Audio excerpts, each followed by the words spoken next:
military tomato and weighs USB drives and the Iron Dome. Israeli salad, Uzi stents, and Jaffa's orange grows. Microchips is us, iPhone cameras us, taco salads us, Bodalabamos us, Olive Garden us, White Cloth for us, Sabra Hamas, Hasbara sus. Hello and welcome to Bad Hasbara, the world's most moral podcast. Who are you, Anthony Fantano? What is this? Is that what he does? Yeah, this sort of like, I don't know, autistic YouTuber vibe of like, hello, how's it going? What's up, everybody? We are the world's most moral podcast. How's it going? You know, I feel like that is just, it's like natural. I don't know what to do once the theme song is over. I don't know how to start the pod. It feels like it necessitates like a long what up, you know, but obviously it's a very serious show that we do. It's true, and we've done it so many times. You want to make it unique, and yeah, I want to make it different every time. And, No, there was just something about the sort of leaning back. Next time, do it turned around in your chair, or come from below the camera. And I'm gonna have to start doing like crazy camera tricks. Yeah, you know, like really utilize the space. You know, this is the YouTube space. We are the world's most moral podcast. My name is Matt Lieb. That's Daniel Mate right there, drinking from a beautiful Palestine cup. Hold on. Take another look, Matt. Okay. Is it Italy? It's Hungary. Oh. Well, my actual homeland, not my not the one that, you know, not my adopted homeland. You know, I had a lot of reservations about starting a podcast with one of the Magyar, but you know, after some therapy and working through some of my, you know, unconscious bias against Hungarians, I decided Daniel's one of the good ones. I listen, Rome wasn't built in a day, so I can't, you know, unlearn my anti-Magyar racism. Yeah, man, get aboard that goulash train. I got to. It's actually pronounced Magyar. Oh, see, Magyar. G. I had to learn this because I don't speak Hungarian, but GY in Hungarian is not Gya, it's J. Well, why don't they just do G? See, this is why I don't like. Because they don't speak English. Well, they got to learn English. This is America. No one should be allowed to create a language before they learn to just speak basic English. What I say. Before you start elaborating on branching out and creating something else, learn to read, learn to speak the alphabet. Exactly. They can't even do English good, and they expect to invent a whole new language? Come on. We're looking at you, Mandarin Chinese. Yeah. What are you doing? We're looking at you. Stop with the four tones. We don't need all them tones. We're looking at, you know, all the various language of Nigeria and peoples, you know. We're looking at you, all of human history up until about 600 years ago. Whenever English was invented. Mongrel-ass language. Yeah, come on. But before we, you know, go on with this pod, of course, I have to tell you to shout out to our producer, Adam Levin, whose birthday was yesterday. Happy birthday. Happy birthday, Adam. Good guy. Good producer. Great man. And also, as we used to sing in my family, may you live 100 years, may you drink 100 beers, get plastered, you bad boy. You think you're going to say bastard? Yeah. Happy birthday to you. I love that. What a wonderful family. You know what? I'm starting to rethink this anti-Magyar thing. Also, this is Bad Hasbara alert. You're emotionally damaged, Jewishly. We have been once again targeted by the Hasbara Telegram group of Israelis who are trying to review bomb our podcast on Spotify and on Apple Podcasts. Wow. Yes, and so this is. I'm sorry to say, but this is the most important thing you could be doing right now, is to help us fight the review bombing. We have to Activate stop the Iron 5-star dome. That's right. Activate the dome. We have to defend ourselves. We have a right to exist on Spotify and various podcast apps. So, if you have not given us 5 we need stars, dome, as Adam says, yes. give us dome. Give us dome, please. We need it. If you have not given us 5 stars on Spotify, it's very easy to do. Okay, so like I'm gonna show you how to do it. What's the name of a podcast? Bad Hasbara.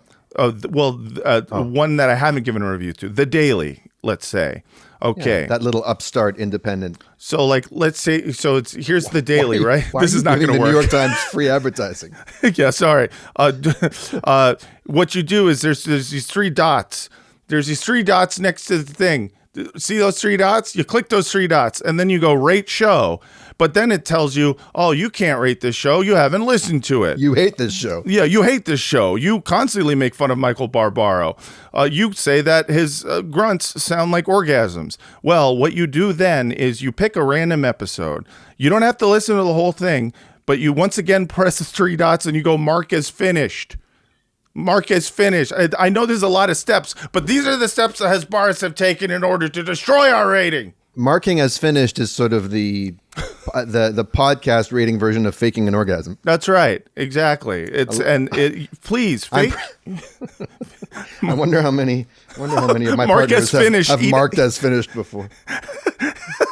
Adam wrote, "Mark as finished. Eat as herring."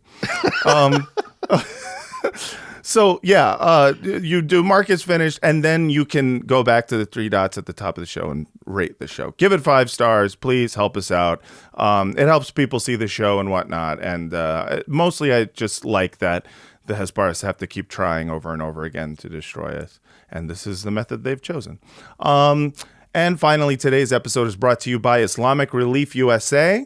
Islamic Relief USA partners are working in Gaza on distribution of food parcels, provision of hygiene kits to people in shelters, provision of medical supplies and mobile clinics, and immediate trauma response. Please go to irusa.org and donate now. They could use the money more than we could, but if you do have any money left over, and you want to hear bonus episodes, exclusive content, AMAs, all that shit, please go to patreon.com/Bad Hasbara and join the Patreon if you want. It's up to you. I think we've been pretty good to our Patreon piggies this month. We have. We've been really just filling up that trough. It's lots more coming. Veritable slop fest over there. Yeah. Daniel, what is the spin? Well, today I'm spinning records that bring to mind a certain Central European country that, it's stayed pretty low key over the centuries. It's never really gotten itself involved in too much. Yeah, they keep to themselves. Ballyhoo or they keep to themselves. They mind their own business, and they stay pretty normal. Yeah, one of the most normal countries out there. Always having a normal one. But they're always producing great music. We're talking, of course, about Prussia. Exactly, the Prussians. Germany. So I've got some stuff related to German. I don't have too many actual German things, but here's one. Oh. Daniel Barenboim, who I believe is Israeli-born, but a strong anti-Zionist, or at least a strong Palestine solidarity guy. He's faced all kinds of backlash. He was good friends with Edward Said. Set up an orchestra in a Jewish. He does look like Billy Joel, doesn't he? Yeah, Daniel Billy Joel. Yeah. Or kind of like a Billy Joe Armstrong a little bit, too. Like a cross between Green Day guy and Piano Man. That's right. Billy Joel Armstrong would be a funny character. Yes, it would. I have to think about what that would be, but that would be really funny. You could actually do a pretty good mashup of My Life and Basket Case, I think. Yeah. I don't know. Do you have the time? That's good.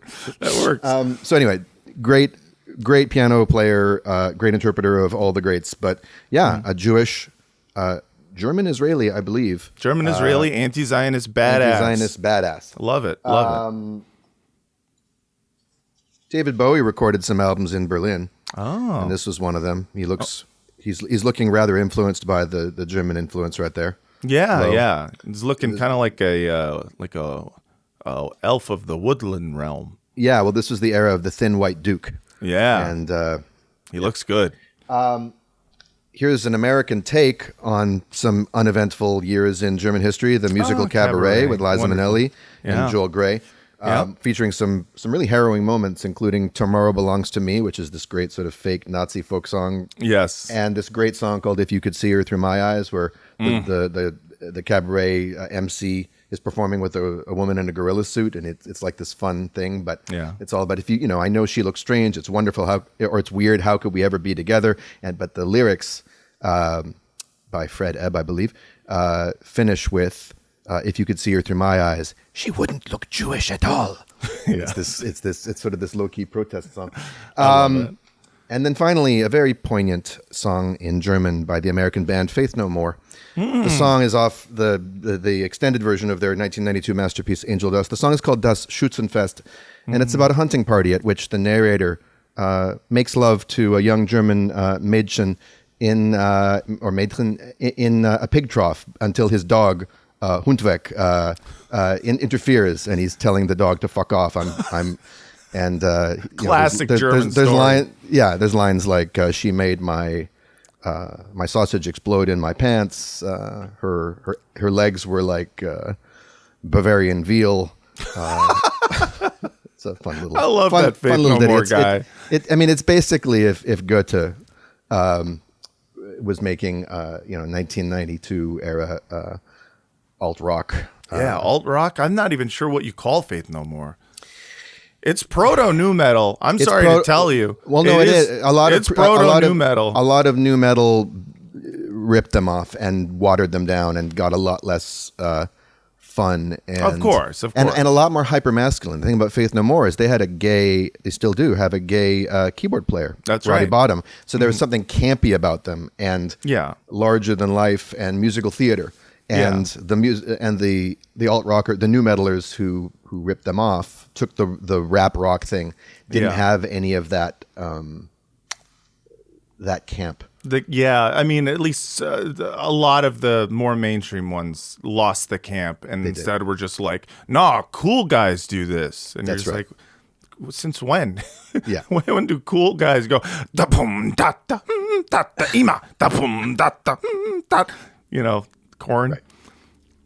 Corn. Yeah, Corn. I know of them. Da pum da da da da ima da pum da da go. I think go. System of a Down might be the one group that really retained amazing. This sort of operatic ridiculousness. They're camp and know it and have a great time. I love that band. Shout out to Serge Tankian, who opened up a coffee shop close to where I live. Anyways, let's talk about today's episode. To start this off, we're going to talk about the news story everyone has been talking about. The ICC has issued arrest warrants for Israel's Netanyahu, Gallant, and a Hamas leader. This is a long time coming, is widely celebrated. ICC. The last C stands for convictions. I see convictions. I see convictions. Coming. ICC, you know me. Yeah. We are obviously interested in what that will actually mean. I don't know whether or not, a lot of countries right now are, saying, hey, we follow international law. So if they show up here, it's on site. So stay out of Denmark, Netanyahu, or whatever. Stay out of Canada. Trudeau's statement is so funny because he's just been supporting Israel to the hilt since October 7th. Yes. But he was kind of like we do. We're having kind of an identity crisis here, but we do uphold the law. So he didn't say we'll arrest them, but he didn't. No, he said we won't follow the law. And then Lindsey Graham said. Lindsey Graham, he said he's very mad about this. He went on multiple United States TV shows and voiced his displeasure at this, and including at one point he said this in the Senate. and had this reaction. Just check this So out. we, hopefully, together will find a way to register our displeasure with the ICC. Because if they'll do this to Israel, we're next. This group tried to come after our soldiers. Yeah, you can clap all you want to. They got a round of applause to "We're next." People are like, "We're next." Oh yes, this is amazing. That must have been people in the gallery. Oh, it's gotta Yeah. be. You know, it's not the Yeah. other senators because they're like, "Oh shit." Well, The lucky- he's referring to is us in power. He doesn't need to worry because they have the Hague Invasion Act, right? There actually is something on the books where the U.S. says we reserve the right to invade the Hague and airlift out any U.S. soldiers or politicians that you bring to trial on international criminal court violation charges. Cool. That's actually a U.S. law. Of course it is. I mean, you know, even if it weren't in the books, they have the right to do it because that's what a hegemon does. Yeah. That's what an imperialist power would do. Yeah, I mean, you don't know, step on Superman's cape. You don't. exactly. You know, It's just like, you know, the interesting thing about all of this with regard to Israel has been the way in which, like, a lot of the international law community infrastructure that was created in the wake of World War II is now just slowly being chipped away because they're just like, wait, hold on. Let's say, like, this kind of applies to whoever the enemies of the United States are, not to us specifically. That's fucking bullshit. it's the rules-based international custom order. Yes, exactly. It's like, can I the get a number rules-based 5, international but with a la no carte account? order. Yeah, we'll have it here. We don't want it here. Yeah, no pickles, no onions, no accountability. Did you see? Yeah, all substitutions are allowed. Yes. Did you see the Washington Post editorial that said this is a travesty? This is not how the International Criminal Court should be used. Basically, coming right out and saying it's the International Caucasian Court, like.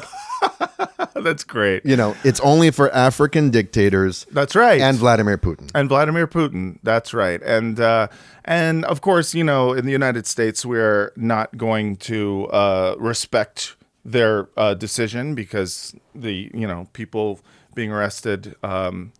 The ICC needs to stop spraying Faygo on the audience. 100%. Slow that one down for me. What's Faygo? ICP. It is. This is an insane clown posse joke. Oh, wow. And Faygo is what they spray on the audience, which is a type of soda very popular in like Michigan, I guess. Anyways, everyone is pleased, and very few, The but gathering of the Jugalos. the gathering of the Jugalos, aka Birthright.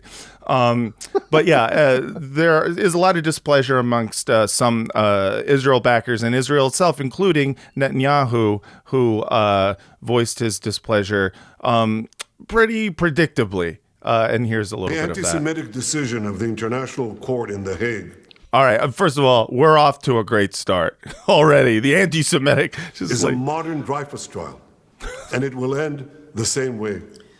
Now Hold on. Yeah. It'll end the same way. Someone's going to start a really ill-conceived national liberation movement and go create a country somewhere. Yeah. To rescue Jews from the persecution they're receiving. Like where? On Mars? Yeah. You know, Yeah. It'll end the same way. I know a lot of Palestinians and other people who probably wouldn't mind that idea.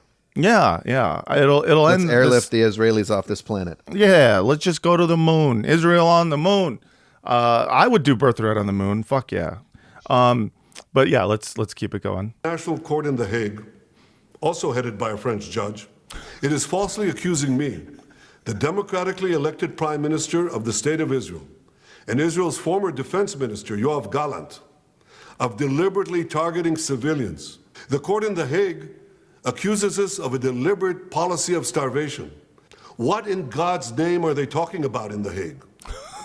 Maybe they're talking about when Yoav Gallant said, "Ein We will ochel, ein mayim, ein Yes. cheshmal, hakol sagur." No food, no water, no electricity. Everything is closed on Yes. day one of the invasion. Yes. The concept art for this is a Bond villain beaming his message to the world. It absolutely is, Adam. It's every one of, and what the worst thing about it is he's standing next to the CG flag of Israel, and I'm just like, stand next to an actual flag, man. What are we doing? What are we doing here? Come on. Looks like a soccer broadcast. Yes, it does.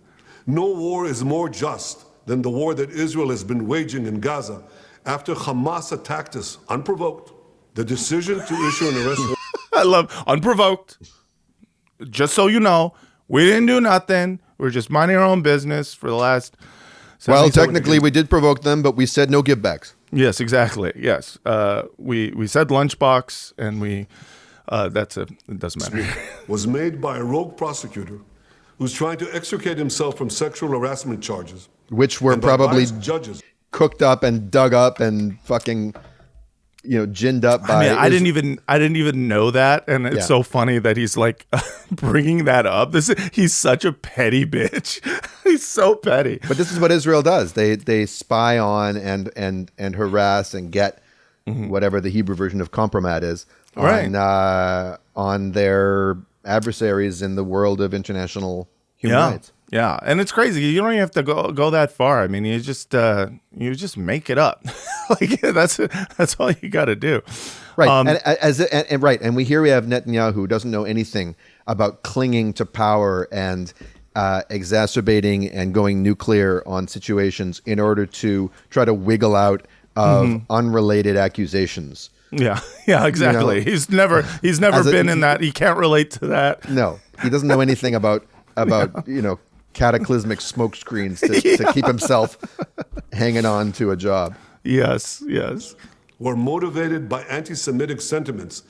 These judges did nothing. They did nothing against the real war crimes committed against the millions who've been murdered or uprooted by the dictatorships in Iran, Syria, and Yemen. I just love that we're immediately just like, well, have you guys considered instead of me, just, I don't know, going after a bunch of Arabs I know?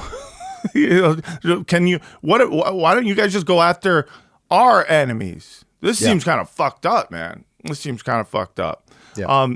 So he's obviously angry. And sentiment around the world regarding this is obviously in the Western world is mixed because people don't know what to think. They still don't know. And today, our episode is going to be largely focused. We've promised you a Germany episode for a while now because we haven't done a Germany update since the early weeks of this show. And to guide us through what has happened in the last, let's say, year in Germany, we have a fantastic independent journalist. He's written for the Intercept, for The Guardian, The Nation, and a bunch of German publications, which I'm going to be honest, I cannot pronounce. In fact, I'm going to have some trouble pronouncing many things on this show, including his name. I'll help you. Oh, thank you. I got your back. Ladies and gentlemen, everyone else, please. I want to hear you do it first. Okay. Please welcome Hanno Hauenstein. Very good. Did I do it? Not bad Hauenstein, right? Really, really good. Yeah. Steen or Stein? Are you or is Stein or Steen? Just call me Hanno for this next hour. All right. You got it. Yeah. Hanno, is it ich you're looking for? Hanno, thank you so much for coming on Bad Hasbara. We're very excited to talk to you about what has been a year of shenanigans. Thank you guys for having me. I remember seeing this clip of Netanyahu and I was just like, for the first 20 seconds of this, I actually didn't believe it was real. Yeah, because he's so like he's too predictable. It's immediate. Anyone accuses him of anything, he goes, the anti-Semitic, decision by X to say XYZ is very reminiscent of he's like the Dreyfus affair. This bringing like up Emile Zola, it sounded like a joke. It sounded hysterical. It was too much, over the top, even for him.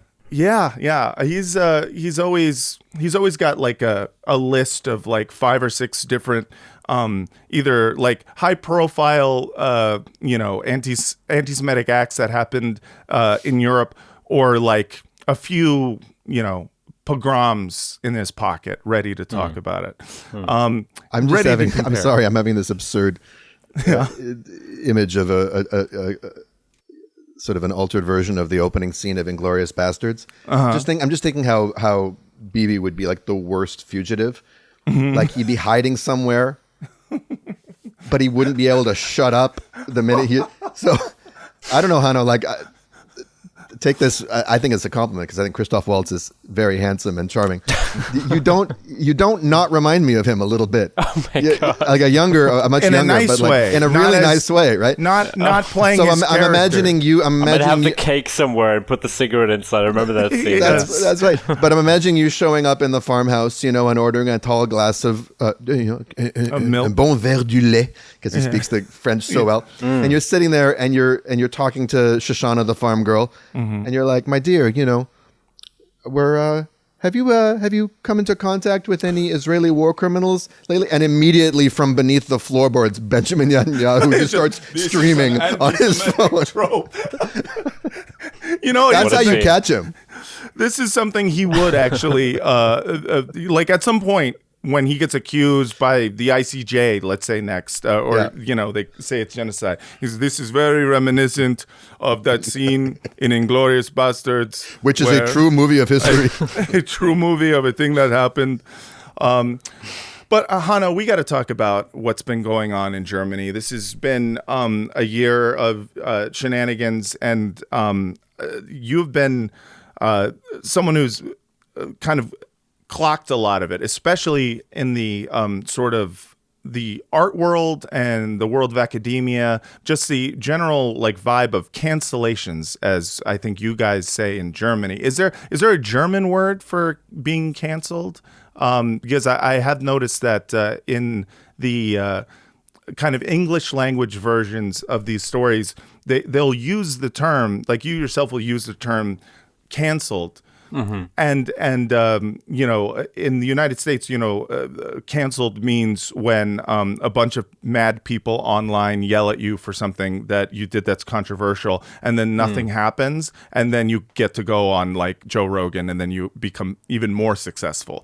Whereas it seems in Germany, there's almost an actual consequence to being canceled. Like events get canceled, people are getting fired. A McCarthyism that I think looks very like to us like it's what is going to be next for those of us in the United States. And there is nowhere else to resurface. Like you can't have your redemption in it because the bandwidth for actual debate is so severely curtailed and policed. It's interesting, like this sort of right-wing culture war trope of cancel culture was super prominent in Germany as well. Like it wasn't just like a US-based thing. Like it mainly kind of revolved around like quote unquote woke culture and like people supposedly not being allowed to say racist things anymore. Yes, but it kind of feels like Herren's woke. Herren's woke. Right. It kind of feels though that like when it comes to Israel Palestine, this thing is more or less real. Like people actually get canceled in the sense of like events get canceled, exhibitions get canceled. Things are pretty much getting out of control in Germany over the past year. I wouldn't say this is like a phenomenon that started like a year ago. Like it's preceded that a little bit. Like it's became very pronounced in the past 4 to 5 years. Ever since Germany passed like now infamous non-binding, legally non-binding resolution, the BDS resolution, but that had really like strong ripple effects, especially in culture. And like Germany is like, this culture is state funded in Germany, right? Other than in many other countries. So it's kind of like, it's really like one of the key sort of channels for Germany's soft power in the world. And when the state has a stated raison, right? Right. The how do you pronounce it? Staatsräson. Staatsräson. You're so good. You're like, do you speak German, Daniel? You I sound don't. like a native speaker. Like I it's, don't. He's okay. Hungarian. I just want to point Hungarian, that yeah. out. I mean, it's but, hard to pronounce it correctly at like first attempt. That's like kudos No, to you. I've heard other smarter people saying it. But, know your enemy, right? Know your historical enemy. Exactly.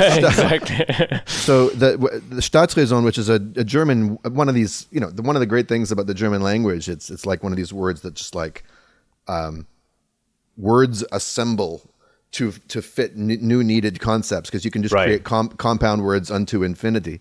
And Staatsräson is, the definition would be the reason of state, right? So like it's Raison as if d'état. Raison Right. d'état. The whole reason for being of the state. I guess we need to find ourselves a Podsräson.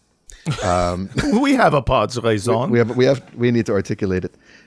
What would it be? It's to ensure the security and safety and defense of Israel. Right, of course. I think that's clear. We do it every week. But when the state has its so what is Germany's Staatsräson, and how does it enforce it through its funding and stewarding and policing of the arts and culture and media? Basically, Staatsräson is a term that goes back to a speech that Angela Merkel, no longer the Chancellor of Germany, but like infamously the kind of like the epitome of like post reunification German like stability and growth and whatnot. Like she gave a speech in the Knesset in the Israeli parliament in I think 2006, in the early 2000s. For the first time, really making this concept idea explicit and kind of realigning Germany's foreign policy with Israel as opposed to Iran. And like there's a lot of geopolitical reasoning for why she did that, but she explicitly derived this raison d'état, meaning basically that Israel's security is Germany's reason of state. It's Germany's like key principle.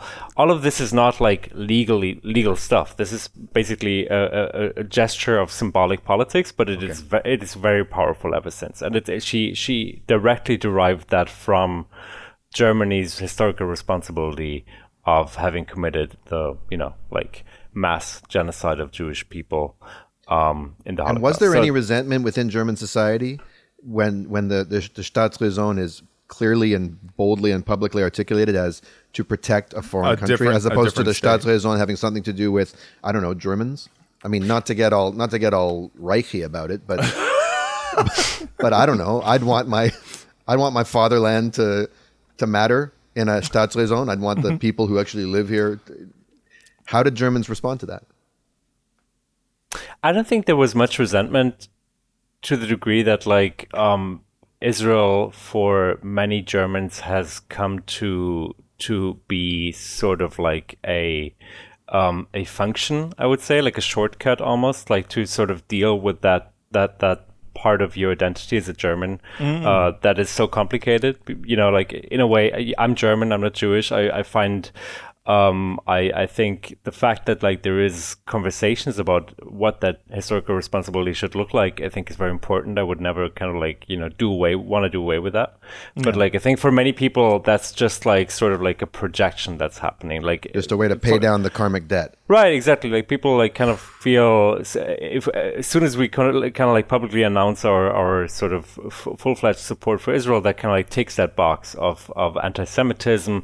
Like that's we won't be suspected anymore for being either anti-Semitic or oblivious to that chapter of history. And I think like this sort of like. No, you'll be suspected for being oblivious to this period of history. Right. You'll just be and just be another thing you have to explain later. Right. Wow, right, we really have you by the balls, don't we? I mean, we really ended up on top in this arrangement. Hell yeah. I wouldn't have seen that one coming. Yeah, which is unfortunate for us as being anti-Zionist Jews.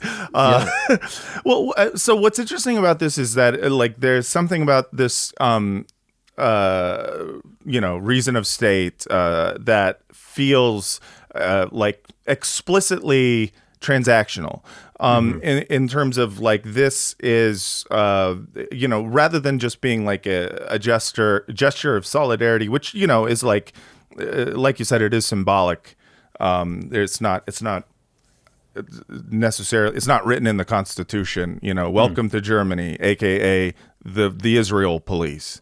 But do you feel like German society in general holds on to this support as like a way of, like, with the expectation of this means that we cannot be accused of being anti-Semitic or doing anti-Semitism ever again? Is there resentment when, let's say, German forces start, cracking down on pro-Palestine, protesters, and a quarter of them are Jewish, and then people go, this feels, like it's targeting, Jews as well as Palestinians. Is there any like part of German society that goes like, God damn, these Jews are always complaining. We help Israel, and then all of a sudden we're still anti-Semitic because we have to, bust some Jewish skulls in order to do so. Is there does it feel transactional in German society? It absolutely feels transactional to me. Yeah, I mean, like I think there's this kind of like overemphasis on Israel as like a kind of expression of historical responsibility has really helped the far right. That is, right. The far right party that is surging all over the country right now. That's like won elections in Eastern Germany just like a couple of weeks ago. And that is projected to reach second place in federal elections upcoming year. So they're really on the rise right now. And I think this kind of model of Staatsräson has effectively really helped them to kind of hide their own anti-Semitism. Right. They're like deeply anti-Semitic. They actually reject commemoration for the Holocaust. They have like minimized it on several occasions. But to them, it's like, they share a similar vision of sort of ethno-nationalism with the current representation of Israel and the current government. So they're really on board with the idealized vision of Israel as a kind of like model of like a happy ending for German guilt, or like a redemptive sort of ideal, whatever. So I don't know. I think that there is like a lot of anti-Semitism in German culture, and like a lot of people are pretty unaware of the plurality of what Jewish voices can bring to the table. So like you said just now, like a lot of the cancellation have actually affected Jews as well. It's not like I'm imagining a village scene where the Nazi commandant rides into the center of town with a bullhorn and says, "Juden, come out to the town square. It has come to our attention that some of you are against the Jewish state." And like, strip searching Jews to find anti-Israel propaganda, and then giving them a lecture about saying Am Yisrael Chai in a German accent, like just a kind of regime of oppression of Jewish dissent against the Staatsräson and the 1,000-year Aretz that we're supporting. It's interesting to me that it seems like, for the far right, at least in Germany, that as well as being a way to kind of whitewash their past, it also seems a way to vindicate their ideology, in that both are ethno-nationalist, and both are just like pro-Western civilization, so to speak. And both are teleological, right? In the sense of that happy ending you're talking about, right? There's a sense that the Reich was the glorious happy ending for the debacle of German history. It's the end. This is what we finally arrived at. Right. And Israel has that same kind of function for the concocted Jewish narrative. Interesting.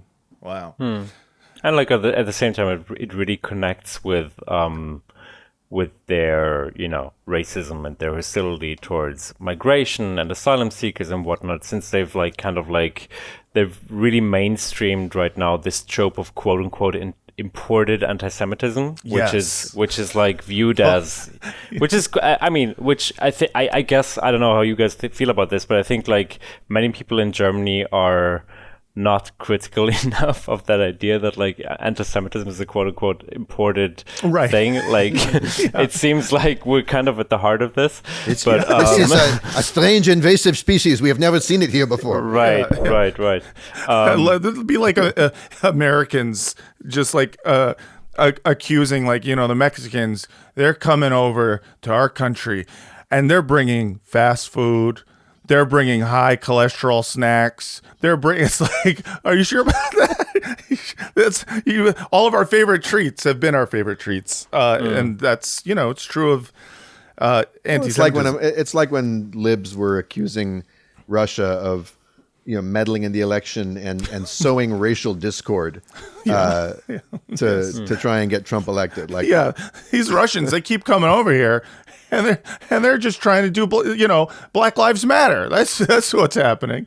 Yeah. Well, slavery does initiate with Slavs, so that's a good wasn't point. Our idea. Great point.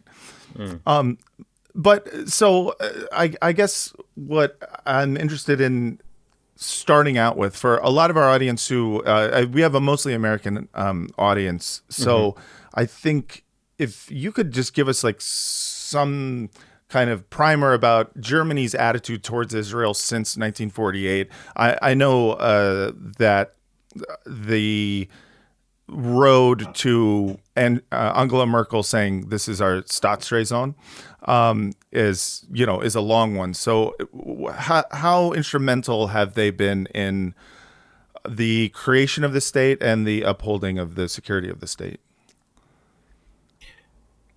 There's a great book about this by Daniel Malvecki, which I can really recommend. That's published both in English and in German. So like I think Israel has played a key role first of all for Germany itself, for their recognition on the global stage as a as a country. I mean, like there were discussions if Germany would have a right to exist after the Holocaust, right? But like their support for their military support for Israel and their ideological support for Israel has kind of, and their reparations to Israel as part of the discussions after the founding of the state has really played a major role in like for other places like Great Britain, who have been very suspicious of that new country to accept Germany. So I think that's something to really keep in mind. And like after reunification,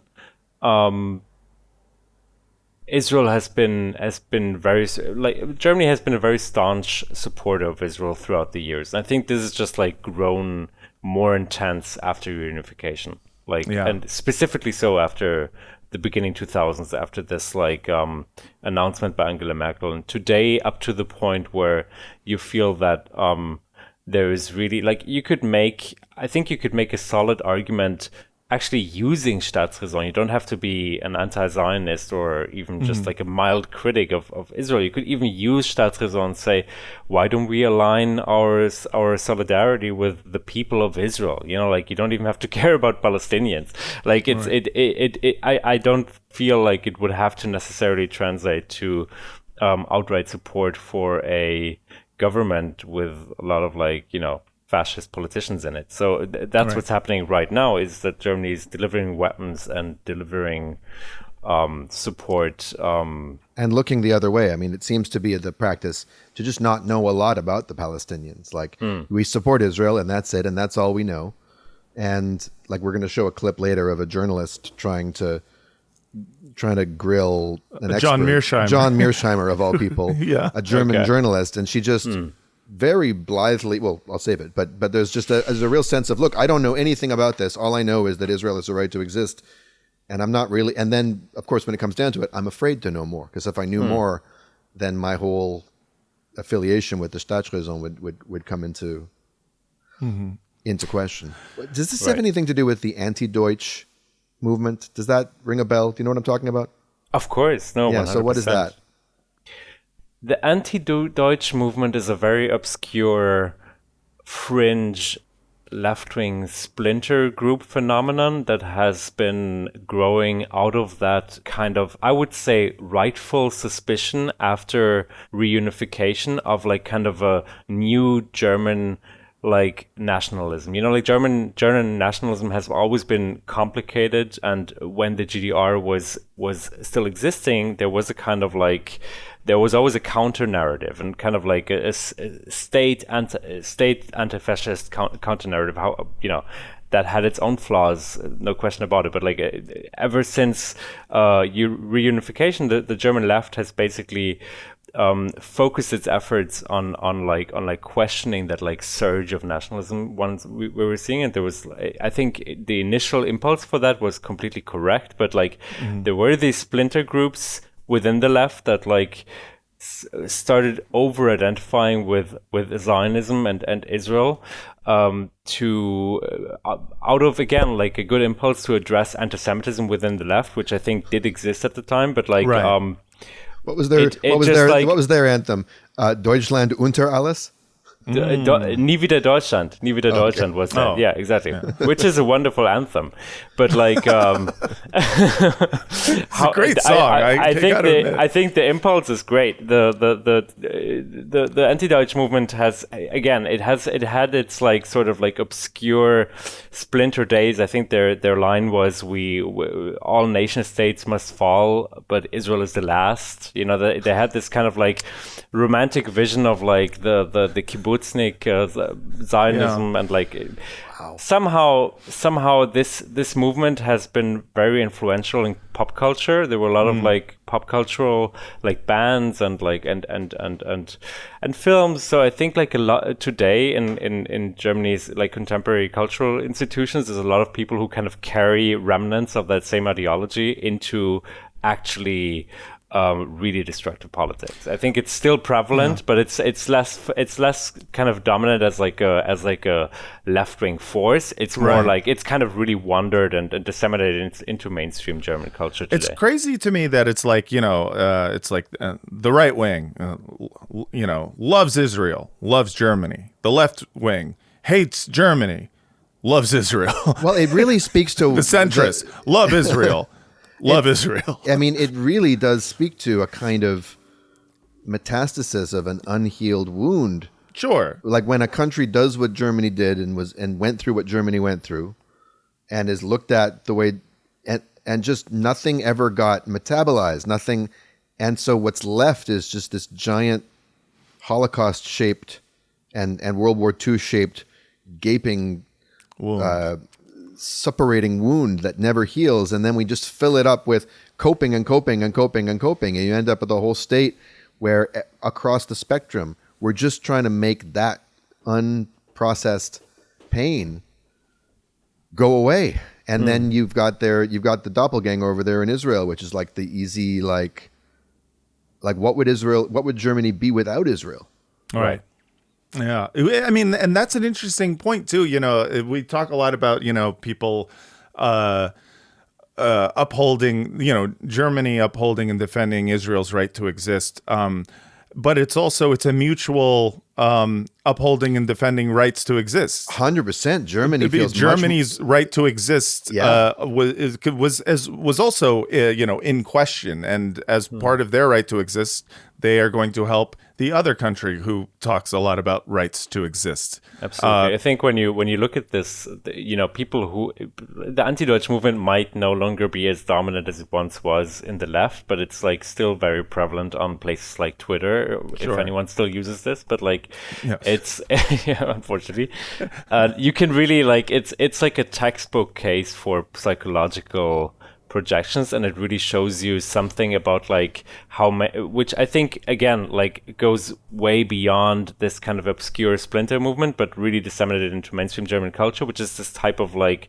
replacement nationalism of sorts that many Germans, I feel like, look at Israel as like a place that really epitomizes a version of nationalism they have never really allowed themselves to have about themselves. And for good reasons, I think like nationalism in Germany is like a little bit of a more complicated thing, because people are more aware of like the kind of fascist implications of that and where it can end up in.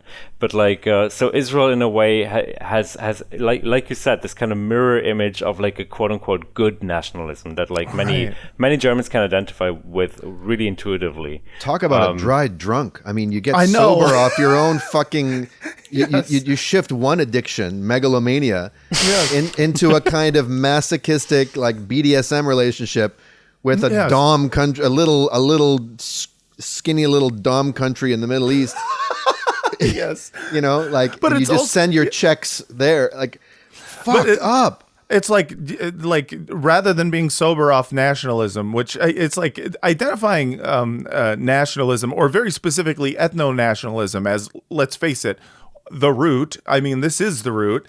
I don't even believe that's ideological. I believe that's a fact. We could ask, what are the roots of ethno-nationalism? But right, yes. of course. But like rather than getting sober off of that, it's just like, no, but there's a right way to do it. It's like back when I used to use drugs, and I was just like, I'm going to use heroin like a gentleman, just on weekends, just for when I don't have an exam, So what has it done to the German national illusion that Israel can get away with this forever, and that this is a noble kind of nationalism? What have these ICC warrants done in the German? I mean, if we're not fast forwarding too quickly here, Matt, I know you're asking about the history of it, but like, what impact does that have? Because Germany also does consider it. I mean, another part of its reason to exist is its membership in the international world, and it's the head. It's right at the center of the euro and all this kind of stuff. It's a major player in international affairs. So Israel being outed as a rogue state now in this way, did that hit with a certain amount of force? I mean, it's the process of hitting very hard, and I think people are very slowly coming to terms with the fact that the coordinate system of their belief systems is shifting, which is creating a lot of illusion and a lot of insecurity and a lot of like questions about like how to recalibrate that system. I think like there's really like in Germany, I think it wouldn't be overstated to say that we're really at a crossroads right now of like choosing with regards to Israel-Palestine. Do we want to go a way of like respecting international law, respecting universal human rights, respecting all these things that are supposedly at the core of our belief system as like this redeemed nation? Or do we want to go, like full on, supporting a rogue state that's gone off tracks, even according to its own standards? But I mean, like it's like the ICC thing is fascinating to me. When the ICC first issued these arrest warrants,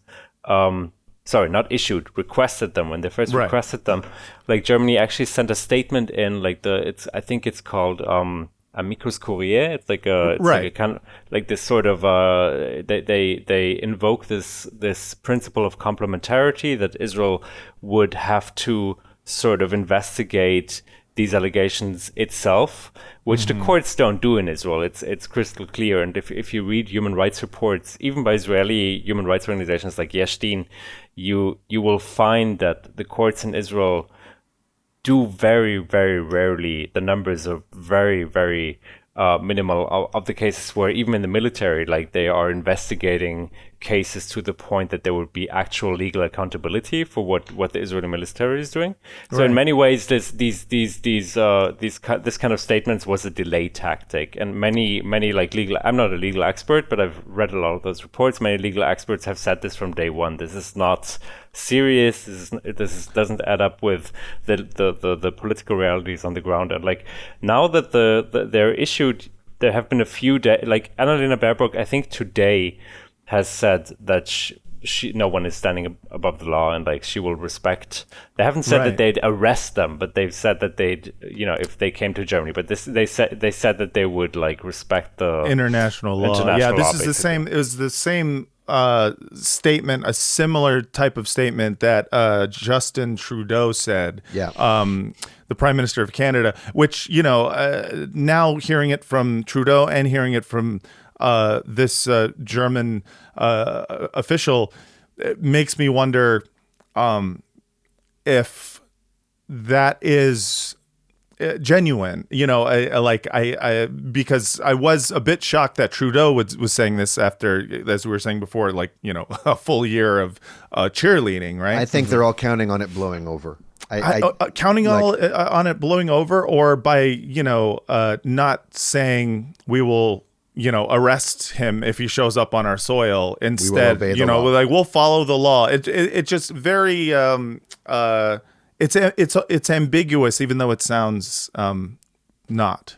I just can't get over the beautiful symmetrical irony of creating that your right to exist, or the need to prove your right to exist, it comes from you having just ripped the concept of human rights to shreds, even though it's totally scapegoating Germany to single them out as the sole perpetrators of that in the fucking 20th century of all places in the West. But so that now you have to make a big show of being all about the new rules-based international order and human rights. Meanwhile, parallel with that, we're going to friend up with the state that our victims create. And then those two things come into conflict. Yeah. And then you have to pick sides between your two justifications. You couldn't script it better. You could not script it better. It's incredible. Yeah. What's interesting to me is the way in which the German cultural institutions seem to be sort of I don't want to say at the front line, but they seem to be sort of the first to be attacked. Or at the very least, it's the first I hear about when I hear about the repression going on of Palestinian, solidarity, not just activists, but artists, academics, musicians, what have you. This seems to be a key component of the government trying to create a state in which all of the citizens of it know that this is a line you never cross. And so I want to get into that a bit, because this last year has been just rife with the most ridiculous cultural cancellations that I've seen. I mean, we have them a lot in the United States too. People are getting fired from jobs and kicked off of movies. There was an actress who was supposed to be in the new Scream movie who was fired for pro-Palestine content. I personally know a bunch of people who have lost representation and stuff. But the stuff that's been happening, I want to talk first about what happened at the Berlinale. There was the Israeli journalist Yuval Abraham and a Palestinian filmmaker. It's Bassel Adra. Right. I don't. Okay, you said it correctly 100%. Hell yeah. So they got an award for No Other Land, which is a documentary that they screened there. Mm-hmm. And there was they mentioned the fact that Israel's an apartheid state. Which also the documentary, I assume, clearly shows. I assume they talk about the politics of separation of apartheid over there. Yeah, Yuval's. In fact, it was the Israeli Jewish filmmaker who, in the acceptance speech, said, "Tomorrow, me and my co-filmmaker have to go back to a land where I have way more rights than he does. Right, of movement, of assembly, of citizenship." Yes, and he was condemned as anti-Semitic by the German press. It was not just condemned, but there was also talk of pursuing legal action, possibly. It seemed like a total get that Jew-hating Jew. Yeah, how dare you? Sorry, I have to do the accent. What are you saying? But respect yourself. Yeah, these goddamn self-hating Jews. The Juden, they don't love themselves. So, anyways, the Nazi re-education camps for Jews to get more of a spine and Jewish pride. You will sing Jerusalem of gold. It's a great song. Hebrew classes taught by SS shock troops. It's so funny. But the craziest thing about this story was, so there was a German culture minister who got in trouble for applauding Okay, can you tell us about this, Hanno? I mean, the whole story. Can I rewind this just like yes, one please, inch? Please. No, because like the story about this film, like I've moderated panels with those two people several times, and I really want to say this is like this film shows the reality of Palestinians in Masafayata, which, if you know anything about Israel-Palestine, is like the South Hebron Hills, like the southern part of the West Bank, and so-called Area C of the West Bank, which the reality there is that like after the Supreme Court in Israel ruled basically, even though they have no real jurisdiction there in reality, but it's like legal fiction, but they ruled that this is like a military firing zone now. And ever since, like, a policy of like forced displacement and like ethnic cleansing basically has really been exacerbated there ever since 2022, way before this current government in Israel kicked in now. So this is the reality that it shows, and it shows it through the lens of these two people, like these two filmmakers, the journalist Yuval Abraham and Bassel Adra, who shows the reality. He's an activist in his own Palestinian village over there.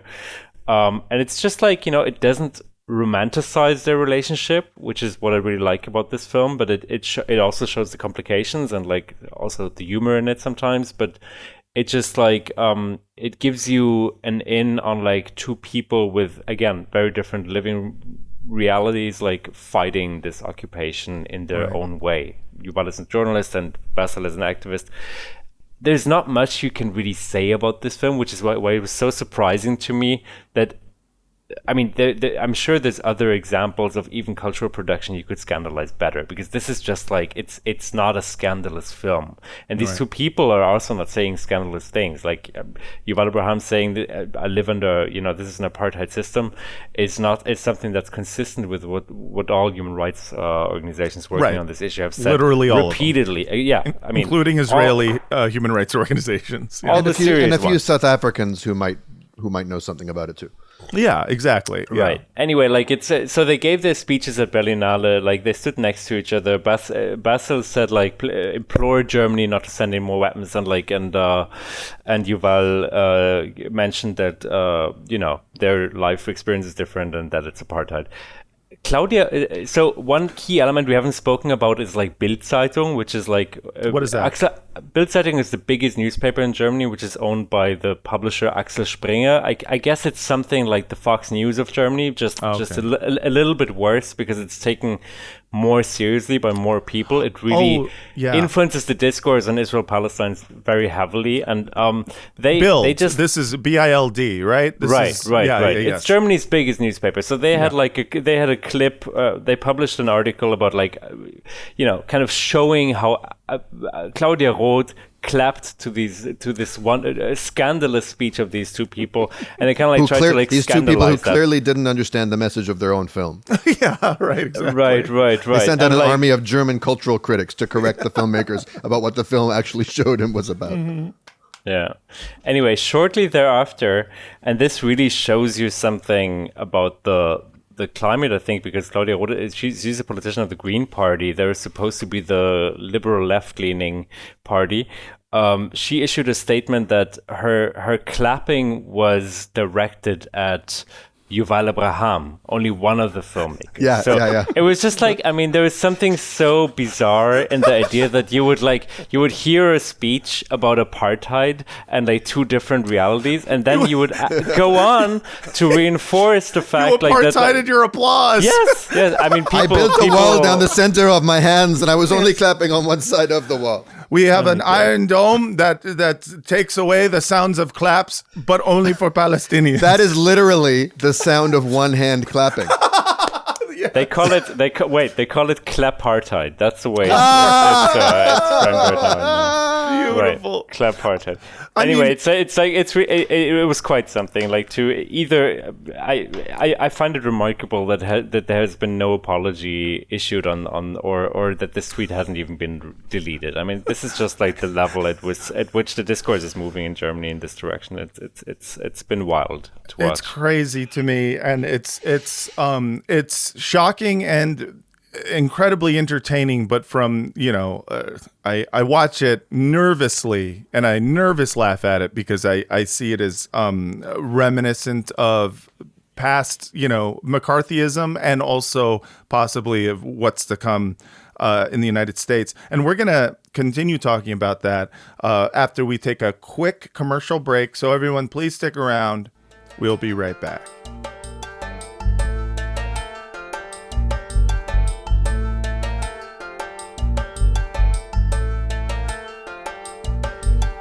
Jumping jacks was us. And we're back. This is Bad Hasbara, and we are here with our most moral guest, Hanno Hauenstein. How are you doing? Stein? I forgot. Is it Stein or Stein? Hauenstein, exactly. Hauenstein. Stein. Okay, Stein. I like Stein. It's a type of beer mug, isn't it? I believe so. Stein is a beer mug? Isn't it? Here in the United States. Yeah. Maybe. That's what we call it. I don't think I've seen it. Okay. My last name is German. Of course, Lieb. I mean, it's like it says something like cute, actually. Yeah. It means cute, like love or something like that. Clearly. Yeah. So I call him Lieben. I call Matt Lebensraum. That's my That's my little nickname for him. I need some space to be cute. Do you have German family background or? No, it's weird. I was looking through like family tree stuff, and it was all Ukrainian Jews, and I was like, at what point did we just get a Lieb tacked on there? I don't know. I thought I was a German Jew for a while until I saw all these Ukrainians. It was crazy. Come to think of it, in the lyrics to Mein Herr from this. I think one of the lyrics is mein liebe Herr, I think, or something like that. Call me that. My sweet man, my dear. Instead of calling me cute space. But let's go back to what we were talking about in terms of the repression that the German state is doing of all of these cultural institutions. A very interesting one to me is the Documenta exhibition. Am I pronouncing that right? Documenta? Right. Totally. Okay. So what is the history of that exhibition, and how is it maybe morphed from something that was used to try to erase the past to recreating it with a new group of people? Well, the Documenta has been founded basically after the Second World War as a way to kind of like for the German Federal Republic to kind of show that this legacy of quote unquote entartete Kunst, the Nazis used to create art exhibition of so-called degenerate art to distance themselves from what they would have labeled as like Jewish art or whatever kind of artistic expression they would censor and delegitimize. So the Documenta was a way of like showing this kind of avant-garde art and like as a way of embracing kind of different, showing that this chapter of history is over basically, and kind of embracing the diversity of artistic expression. It's like there's a lot to be said about like how that ideal was actually pretty flawed from the get-go, because many former Nazis, as has been the case in many sectors of the German, society and public for decades, have actually been, many of the people in the founding curation of Documenta have actually been former Nazis and have actually privileged, pretty much like German centric art. So it's not like this ideal really worked from the get go, but like I think Documenta has it's like a, how do you say, like quintennial, you would say? It's like it happens every 5 years, like a biennial, like a quint. Yeah. So it's progressed over the years to become more international, less fascistic. And, That's nice. Yeah. And, increasingly with the discourse shifting, it's like the last edition of Documenta was very much an expression of like an awareness of colonialism and colonial legacy and like different ways of like art making, different ways of creation, trying to shift direction from the quote unquote global north to the quote unquote global south, and like really allowing for different ways of like curating and showing art. And like this last Documenta, I think, was an epitome of some of the things we're seeing. I mean, it was a first kind of like a sparkle of some of the discussions we're seeing right now in the art world and the broader cultural and academic sector around like anti-Semitism and like how we define anti-Semitism, how we kind of like project anti-Semitism to other people, and a lot of those discussions really revolved around Documenta. That happened in 2022, right? And there's a lot to say. And so, what it seems that when you talk about like how to define anti-Semitism, Germany, and you can mistake me if I'm. You can correct me if I'm mistaken, but defines anti-Semitism with the IHRA definition. Is that right? Where they specifically this definition has been very controversial. I mean, here in the United States, it's trying to be adopted by our own politicians as essentially criminalizing anti-Zionism and calling anti-Zionism anti-Semitism. Is this definition of anti-Semitism has been adopted by the German state, and is that being used specifically to target these institutions? Well, yes. I mean, like the Irish definition of anti-Semitism is it's not like it's written in the Constitution, right? But it has been continuously reaffirmed in the shape of like state resolutions. One of them was passed only like a month ago. The latest one on anti-Semitism really explicitly reinforcing the Irish definition of anti-Semitism. And I think what's the issue with that is that it like leaves a lot of room for interpretation of what anti-Semitism is. I think there is real anti-Semitism in Germany. I think it would be completely like, again, I don't want to downplay that phenomenon at all. Of course. But like time and again in the last years, all in Israel, Palestine, and beyond, this definition has been instrumentalized and used against people, both Palestinians, also Jews, also people from all over the world who voice various degrees of criticisms of the Israeli government or the Israeli state, to label that as anti-Semitic and basically shut them up. So that's I think that's where that like that friction is coming from, and it's definitely played out during Documenta quite heavily. Like there was a report that was after, basically when Documenta opened, there was it was curated by this team of Indonesian curators called Ruang Grupa, and at the center in Kassel, so this relatively small town Kassel is basically built around this art exhibition, and there's like one central place where all the action is taking place, and in this central place there was a big mural that kind of commemorated or encapsulated the history of Indonesian politics, and this mural showed all sorts of figureheads, and one of those figures was actually a figure of what could be interpreted as a Jewish figure. Like it had these how do you call these curls in English? Oh, like, yeah, sidewalks. Right, Yes, exactly. Yeah. And it had like vampire teeth. And it looked pretty anti-Semitic. There was nothing to there was not much to discuss. It was an anti-Semitic it was a tiny fraction of that mural, but it was an anti-Semitic fraction of it. So I love the vampire teeth. It's just like the pass. I was like, oh, this sounds like it's going to be nice, and it was like, hey, yeah, okay, all right. Yeah, I can understand why like Jewish people in Germany felt very offended by seeing this like state-funded exhibition, and the first thing they see is this big mural, and then there's this anti-Semitic element in it. I think that's pretty fucked up.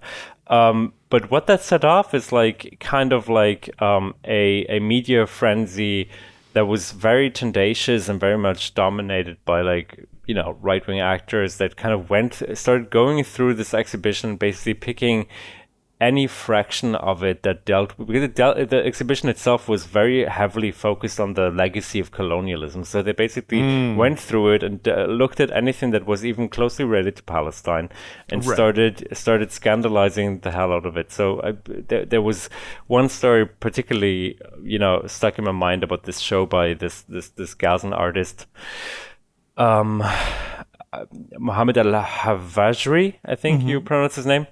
He had this like cycle of images called Guernica Gaza. So it kind of alluded to Picasso's Guernica. Exactly. Yeah.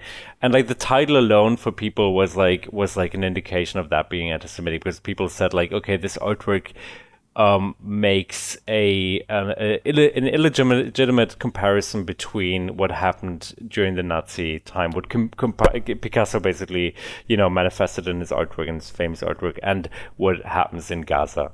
Right. And I don't know. Guernica is Spanish Civil War, right? It's Franco's fascists. So yeah. Well, this was exactly. Yeah, and this was used as a way of saying you are doing a one-to-one comparison between Nazis and what's happening in Israel. Right. And so was his art shut down? Like, did they close his exhibit or? No, the whole thing wasn't shut down. It was all shown, and like Documenta finished with the artworks.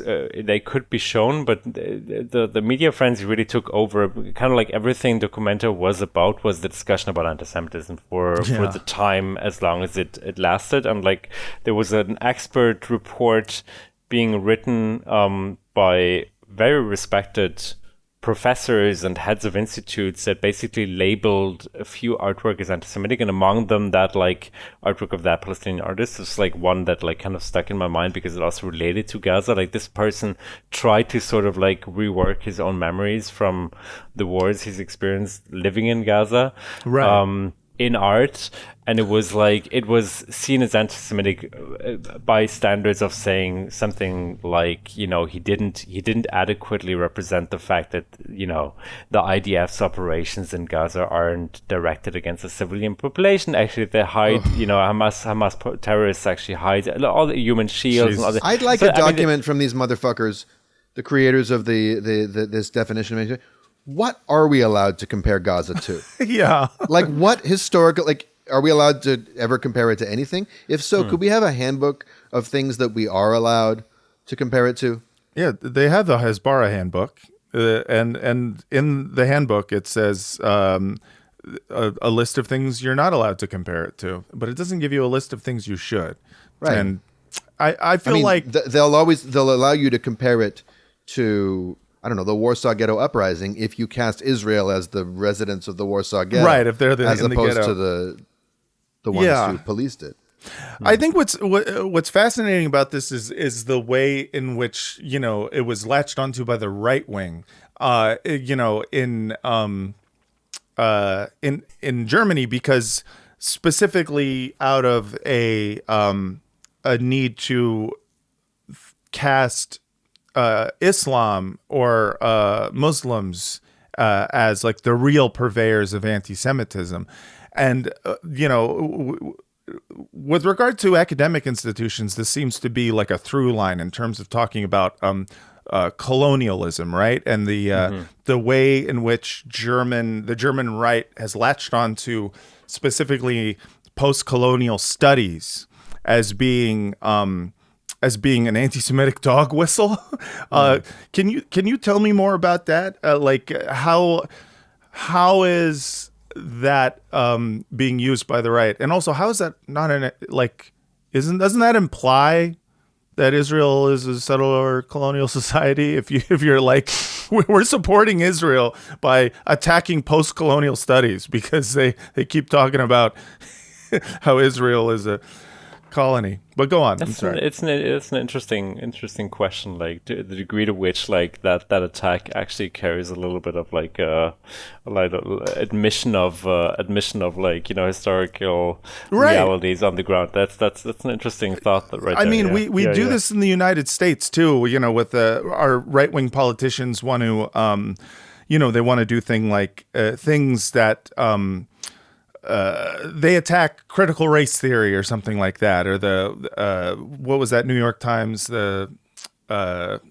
project regarding this 1619 project, 1619 project, yes, and just like the way in which they, the way in which they attack these things.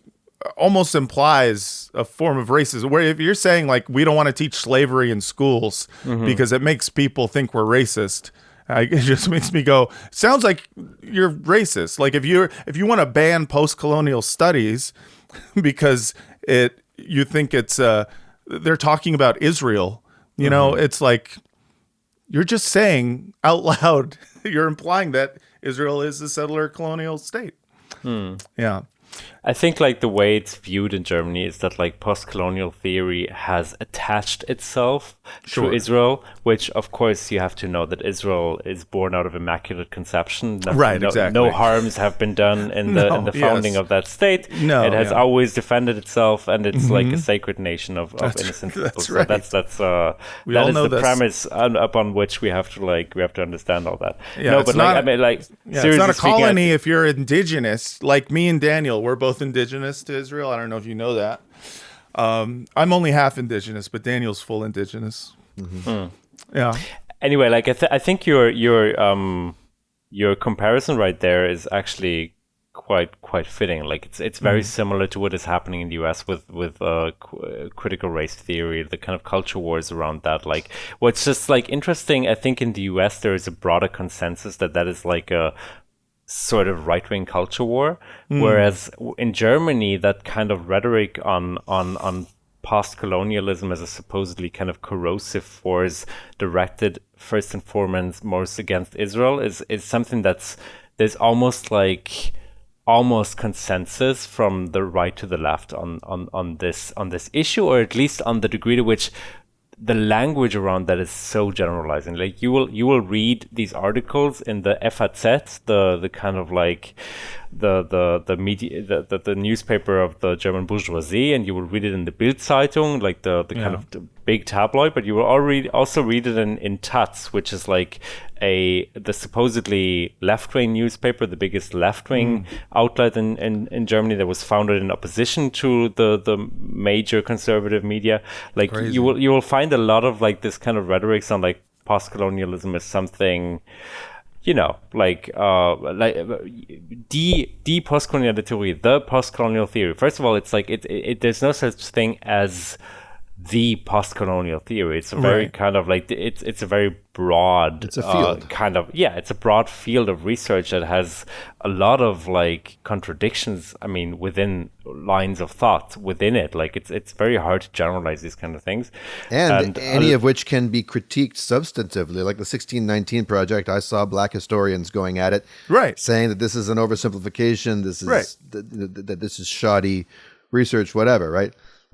But that's different than saying this is some kind of leftist conspiracy to unravel our entire state's reason. United States reason. Our United States reason. 'Cause we wanna. We don't need a reason. I think what's behind a lot of like this rhetoric is a general sort of like fear of comparisons between different chapters in history, and like a suggestion that like soon as you compare things, like for example, if you compare Germany's colonial crimes and the first genocide in the 20th century in today's Namibia and like the former German colony, if you compare that with the Holocaust in order to try to understand to what degree did one inform the other? You know, like, Right. I mean, some of the same personnel was active in both, and some of the same methods that were developed in Namibia on Shark Island in like a colonial city were actually, you know, were repurposed in the genocide against Jews. These things are real and they're researched by many scientists across the world, but like often like these things, when they come up in the German public sphere, they're scandalized as quote unquote relativization, because I think the common assumption is that like this is like a forbidden de-exceptionalization of like this key chapter of German history that is like basically undermining our German responsibility, identity. All that. This is when the floodgates open. Okay, a couple of things though, right? If you can't compare historical events, you can't do history. Right. Right? That's number one. Number two, the verb to compare doesn't mean to say two things are identical. Right. In fact, what you do when you compare is you hold them up to each other and say, what do they have in common or what are they different? Yeah. Or sometimes they're not even talking about comparison. Like in the case you're saying, you're talking about placing them both on a continuum of consequence, that one preceded the other and in some ways informed the other. You're mentioning, Also, you're putting two things side by side and looking at them at the same time. If you can't do that, then you can't think. Any attempt to section off any one piece of history and put in a glass case and say this shall never ever again be thought of in like what they tried to do with October 7th. Yes. Do not. I should warn you very strongly, as Eilon Levy said to the Brown UK interviewer interviewing him, not to contextualize October 7th. And you're telling me that in German intellectual circles and scholarly circles, there's an actual line of thought that says, let's section something off and not allow anything else to appear next to it? Well, I'm generalizing. Talk about immaculate preconceptions. Right, 100%. No, but this is like really this is the way in which it is discussed, at least in Germany's feuilleton, the newspaper sections. Like that's the common thread, and I think I 100% agree with what you said. I think also like to criticize a comparison predicates making a comparison, right? I mean, you can't pretend as if you're not making comparisons in the world. This is like things happen to be relational, but like it's really interesting when you look at the AfD, the far-right fascist parties in Germany, government appeals. They have drafted several appeals calling for the defunding of post-colonial theory as such, and they're explicitly saying that post-colonial theory by default is anti-Semitic because it calls into question the Zionist narrative. And interestingly, if you read these things closely, because I'm like a nerd, and an absolutist when it comes to these kind of things, they are often referencing articles that come from these like left-wing publications, and it's really quite interesting that there's a kind of like suddenly the ideological difference seemed to have evaporated on that specific issue, because there seems to be almost like a kind of consensus, or at least a tenacious drive that drives both the right and the left in Germany to these talking points that relational theory, post-colonial theory, any kind of like basically it's also like a very anti-intellectual sort of like rhetoric, like anything that really calls into questions historical narratives is corrosive, is dangerous, is something we should like reject and definitely not go into deeper. It's crazy to me too, just the because we hear a lot about this kind of exceptionalism when it comes to the Holocaust from sort of the Israeli side, and in the United States as well. It's just like any Holocaust comparison is kind of an immediate how dare you and anti-Semitic attack. You're supposed to view this event as living almost outside of time in this particular like the atrocities of the Holocaust, which of course were insane and massive and disturbing and horrifying, are supposed to, you're never supposed to compare them. I find that with it's like understandable as a knee-jerk reaction, I think, for a lot of Jewish people and whatnot. What I find kind of interesting, it's almost a little bit offensive that in Germany they would do that. Because part of my issue with exceptionalizing these things is we make Nazis not into human beings, and we make them not into people who are who you could be. Like, anyone can be a Nazi. Well, that's another thing that Israel has in common with Nazi Germany. Yeah. Nazi Germany was also immaculately conceived. Right, it appeared out of nowhere suddenly. Yeah.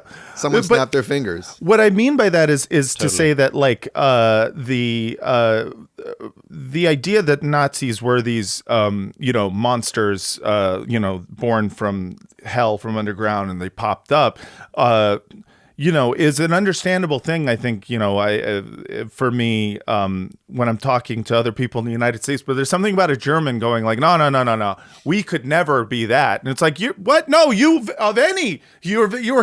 born from that's a previous generation. You can't claim this type, like that type of exceptionalizing of Nazism, of the Holocaust and whatnot. It just feels weirder coming from a German society. I don't know. There's a kind of like, there's almost like a sense of pride in that, like in German society. Like I'm when I look in Twitter and I see people talking about like Gaza as a second Holocaust, I my own German trigger points are being like, I understand, why people are very cautious 100%. About these comparisons, and I think 100%. It's also, as a German, I think it's also good that there's a certain level of reservation sometimes 100%. Within German society to make these kind of, but at the same time, I'm like, in German society, often it feels like, it's like, don't take away from us being the worst people in history. There's almost like a strange kind of pride in that. And that's like also no longer, sincere. It's just like, it's kind of like just a sort of like, well, it's true that like the Holocaust was an abominable, dark genocide, but at the same time, it lives within a continuum of historical, it's facts, and like that's it also kind of like doesn't, it almost has this like effect that when people exceptionalize that chapter of history, they also like undermine their own sense of responsibility, but like push it away. It's like lies in the past, like we have nothing to do with it. Yeah, exactly. Right, that's the real separation. That's the real exceptionalism.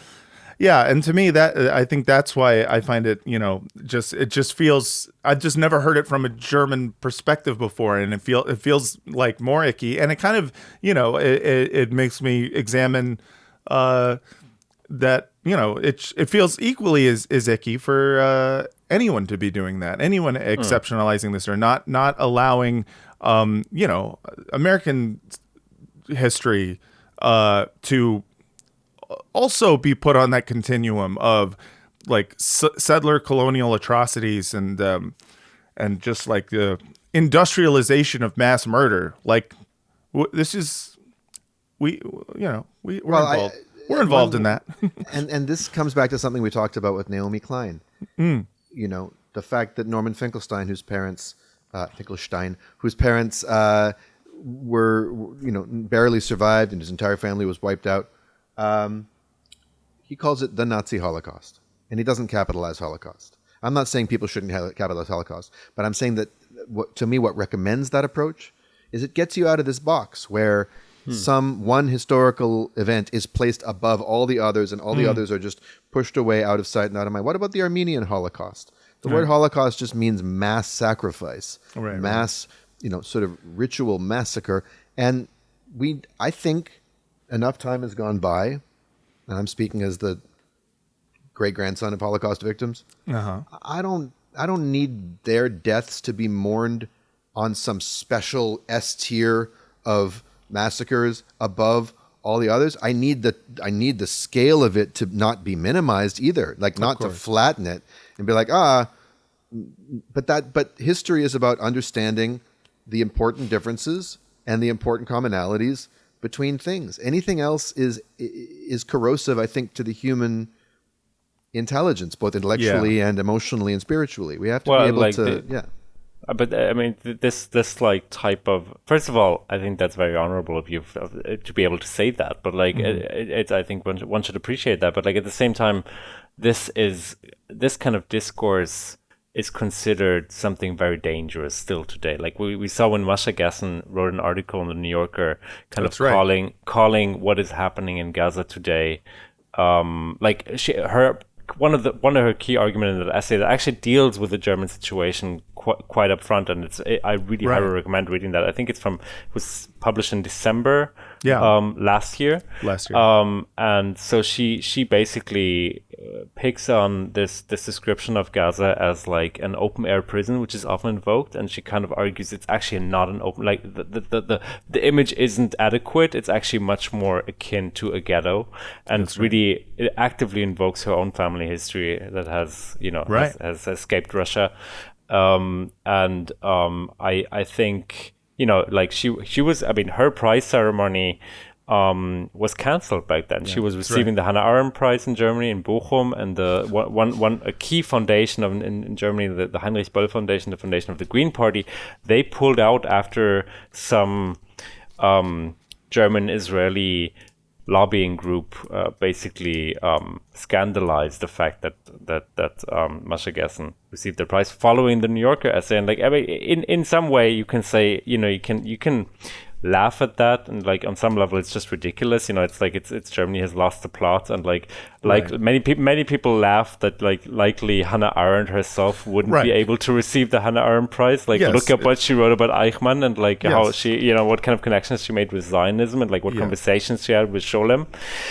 But on another level, this is really scary. It's like really kind of this kind of German sort of like sense of entitlement, kind of arguing what type of Jewish perspectives or all sorts of kind of perspectives are permissible. Like it's like true universalism is seen as a kind of like as something that is illegitimate today in public discourse, and I think that's very dangerous. Never mind the fact that there have been Israelis, both fervent proponents of this policy and opponents of it, who have called it much worse than a ghetto. Baruch Kimmerling, the Israeli sociologist, called it the largest concentration camp ever to exist. Right. Giora Eiland, who's the same Israeli general and military advisor who was advocating that Israel spread pathogens and epidemics in the south of Gaza to thin the population, back in 2002 or 2004, called it a big concentration camp, approvingly. Okay. Yeah. So Masha Gessen, by comparing it to the ghetto that her forefathers lived in, is not even pushing the envelope. That's well within the range of what experts and policymakers have called it. It's just astonishing. And now, glad that I think one needs to be cognizant of that, like discursive standards being set, and then think about the living reality of Palestinians in that country, whose entire existence is basically kind of defaulted as prototype anti-Semitic. I think that Palestinians in Germany, the way they're talked about in public discourse, are often kind of like these strange, I mean, Naomi Klein would say doppelganger, but I guess like reincarnations of like 100% of like Nazis. Like it's just like it's really it's really like it's a one-on-one projection of what's happening. Yes. If you talk about a comparison, that comparison is crystal clear to me, and not just in German society, I'm sure. I mean, but in the United States, the way we talk about Muslims or Islam, it is so reminiscent of anti-Semitism that it's kind of perfect, because you don't even really have to change the word. It's just like we can keep the idea of the Semitic language, thing, and be like, anti-Semitism also applies to Arabs. Yeah, and Nazi Germany didn't have the Hollywood machine. I mean, their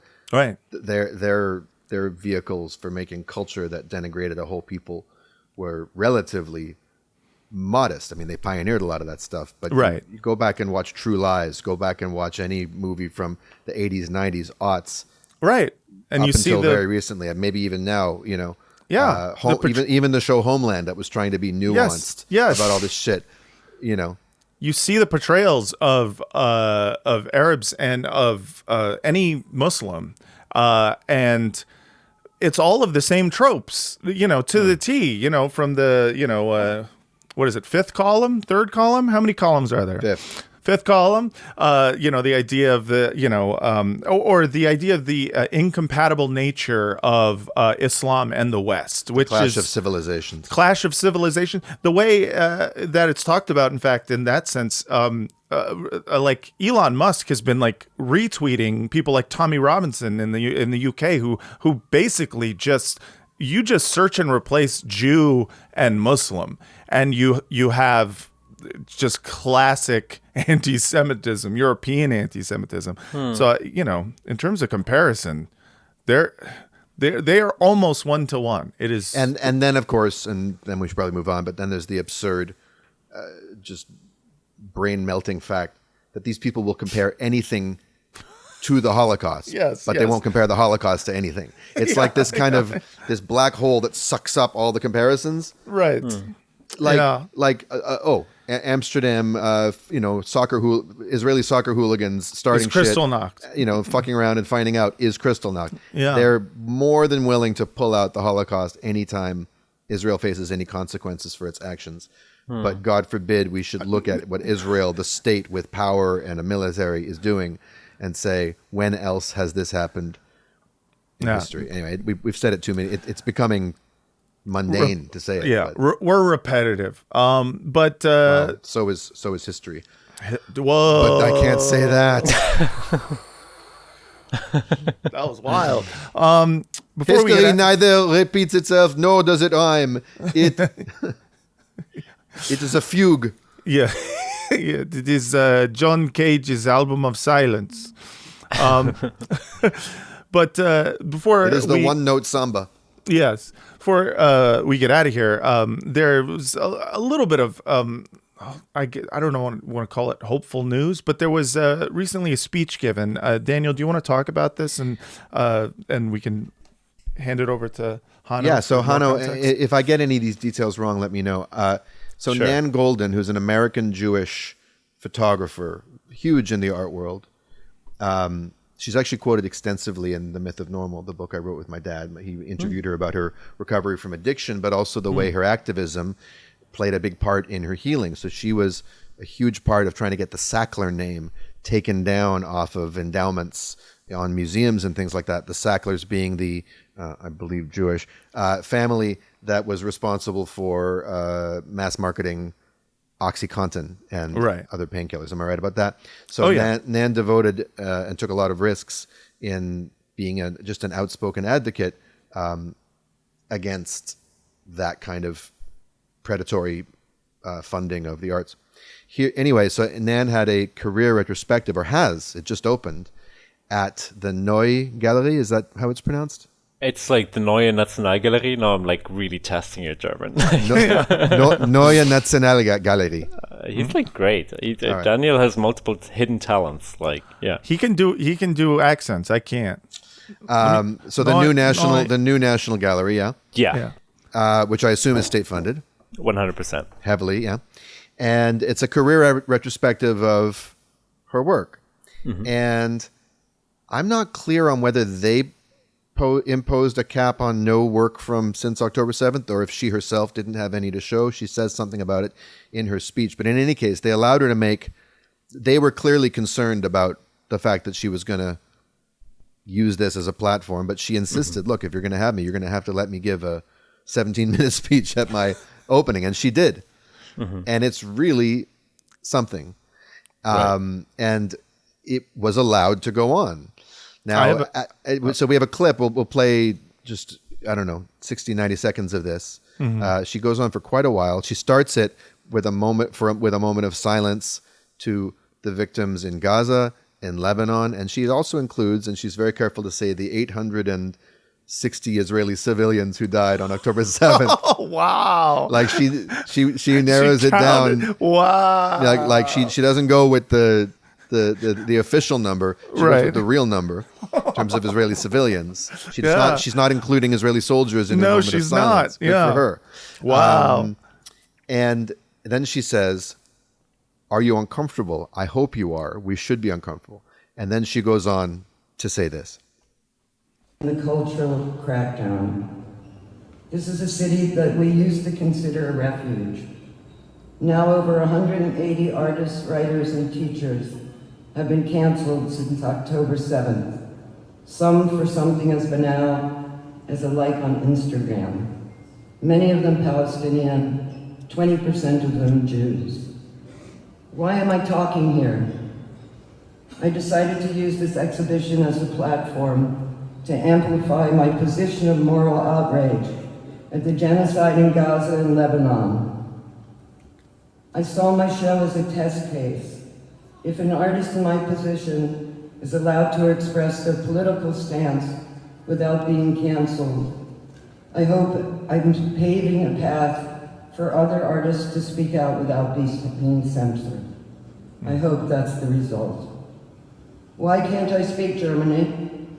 Criticism of Israel has been conflated with anti-Semitism. Anti-Zionism has nothing to do with anti-Semitism.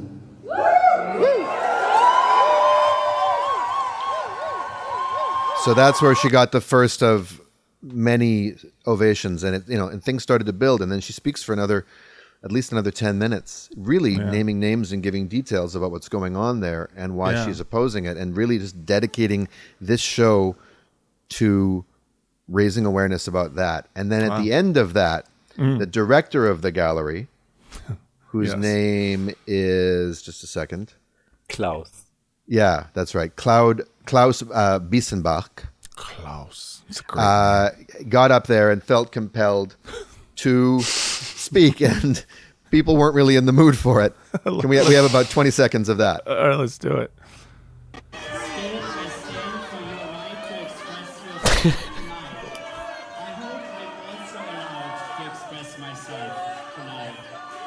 Right. So that started a bit in the middle. What he says is, as I said in my opening remarks, I disagree with you on this issue, but I support your right to express yourself. And then he says, I hope I will also be allowed to express myself. And people are not letting him. And he spoke over the booze for quite a while, but he started just lecturing people about how when Jews are attacked and how October 7th was unprovoked. And the director of this art gallery feels compelled to follow up.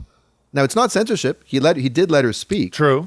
But it's just so weird to me. It's just so strange to see this art administrator feel the need, compelled, whether from within or without, I don't know who had what at his back, to prompt him up there, to get up there and scold people for not understanding the context, which is that there is no context and nothing Israel does doesn't have a justification.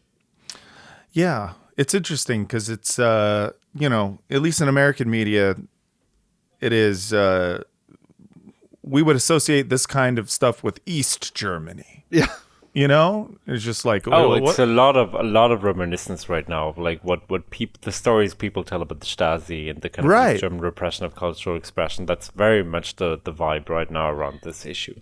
And it's crazy because you just you see that and you figure, at least on a living memory, a living historical memory, people that would be, I don't know, somewhere in kind of like the cultural zeitgeist is being talked about, because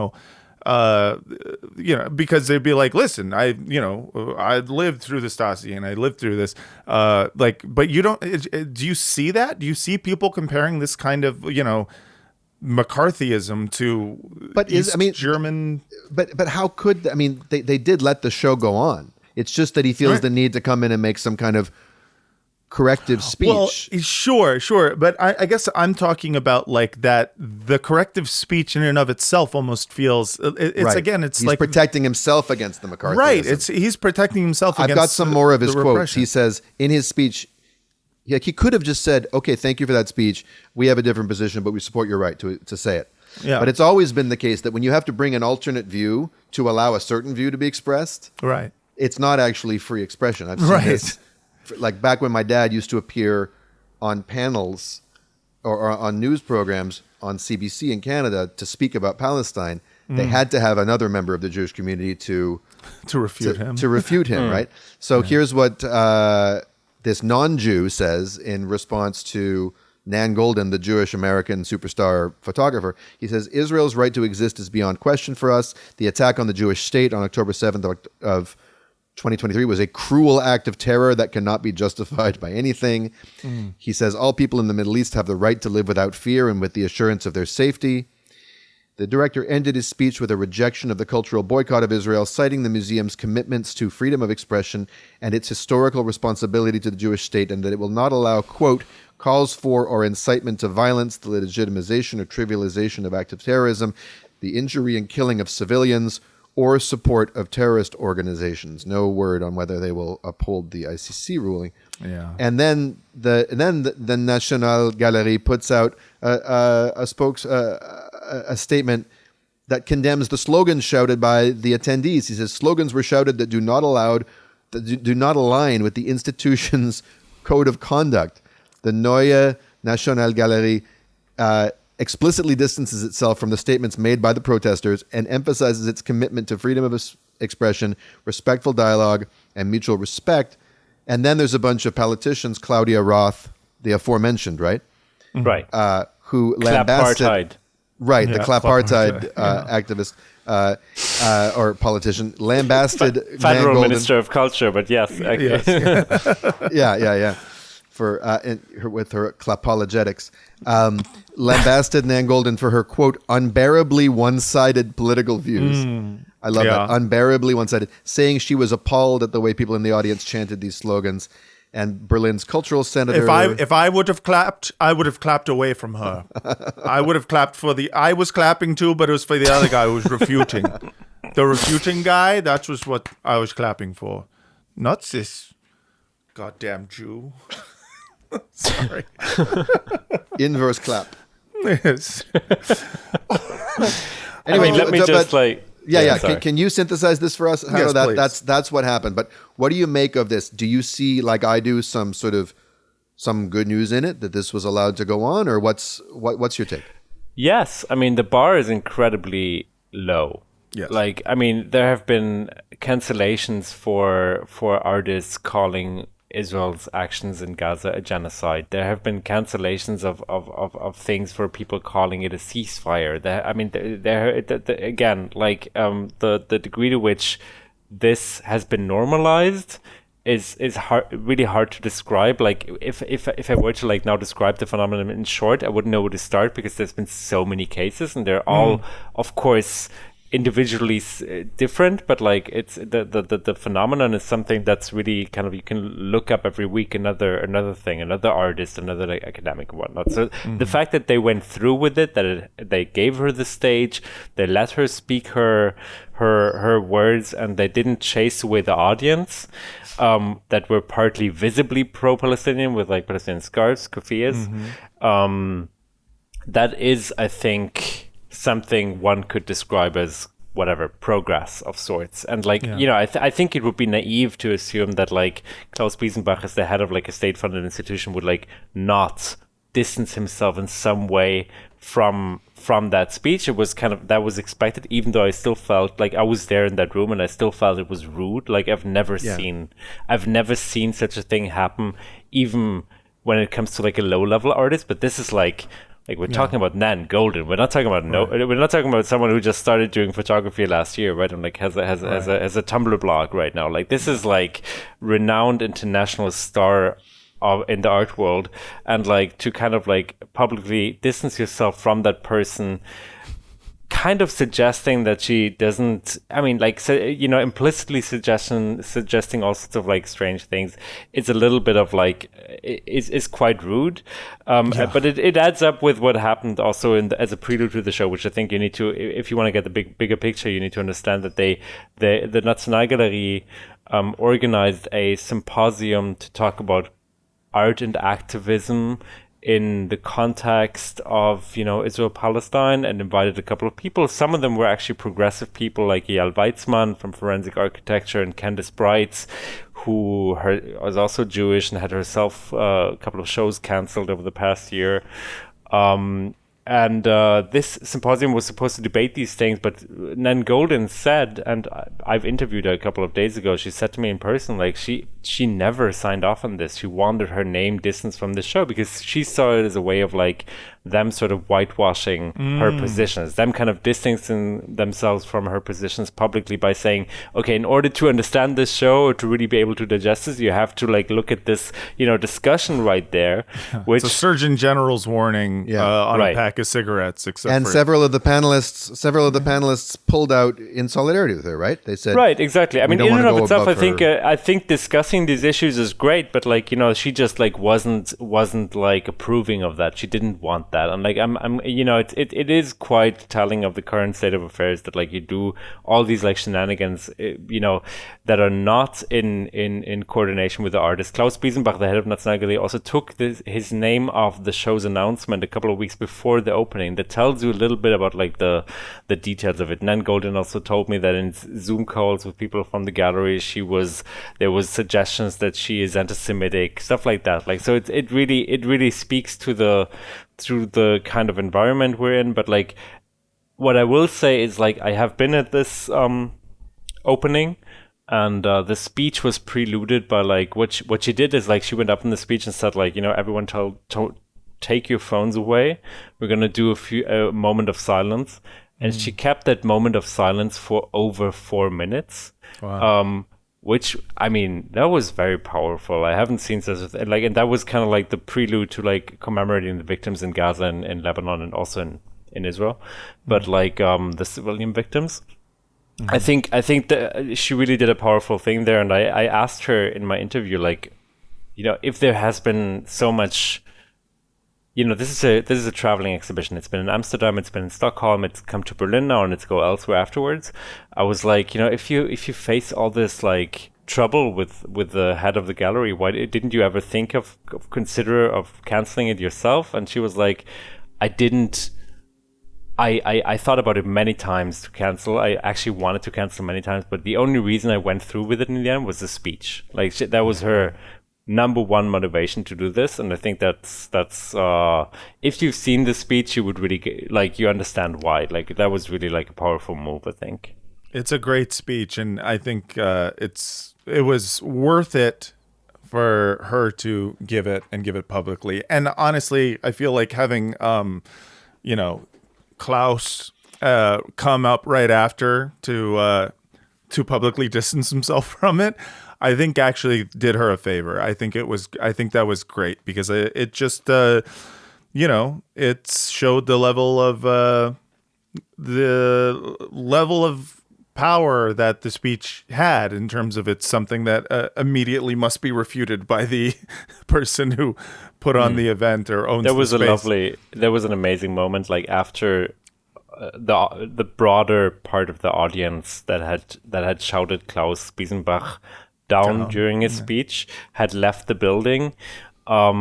He actually went on to give his speech again, like this time uninterrupted. You could actually hear the words, and it was quite remarkable because the Nationalgalerie is like a building with glass, with a glass facade. It's a very beautiful Mies van der Rohe architecture that was like renovated a few years ago, and so you can see through. And what these activists did is like they went kind of to that area behind where the speech was given, and they put up like a banner that said like Staatsräson ist Genozid, so like Staatsräson is genocide. Wow. And they put it up behind Klaus, and like it was just like something. I made a video of this, and it's like right at that moment where he said, we value freedom of expression and we value freedom of speech. You saw the security personnel of Neue Nationalgalerie coming up to like take down that banner, and it was like right in the background. It was like kind of like an iconic moment of like just showing like, yes, you do value, and that's again, I think we have to be appreciative of the institution letting her do the show. I think that's where we are in Germany. I think it's important that like these things are still happening, but at the same time there's something so kind of like twisted and ironic in the sense of like you're just like you're literally cracking down on activists and kind of like praising freedom of speech. Like, give me a break, Yeah, it's well, I'm interested to see where this goes, and I'm sure you will be writing a lot about it. So thank you for coming on the show. Please tell us where people can follow your work so we can get more updates on what exactly is going on, not just in Germany, but in the rest of the world, whatever your beat may be. Yes, where can people find you? Well, thank you guys so much for having me. I'm working for, like you said, the Intercept, the Guardian, the Nation, outlets like that. Like I work for a lot of German outlets as well that I won't bore your listeners with like looking up right now. I'm not sure when you're German themselves, but like I'm also on I'm on a few, yeah. I'm on Instagram and Twitter as well if people want to find me there. So that's the easy ways, yeah. Absolutely. And as of like a few weeks ago, I'm trying to reactivate my Blue Sky account because there's like an actual migration happening there. Yeah, right people now. they're finally seems going to be there. taking off. Yeah. It's it's still got some issues, mostly with the content. So if you're out there, if you're a good Twitter shit poster, please go on Blue Sky. We need some levity in there. But we'll put links to all of your socials in the description of this episode. Hanno, fantastic talking with you. Thank you so much. Thank you guys so much. Lovely to chat with you guys.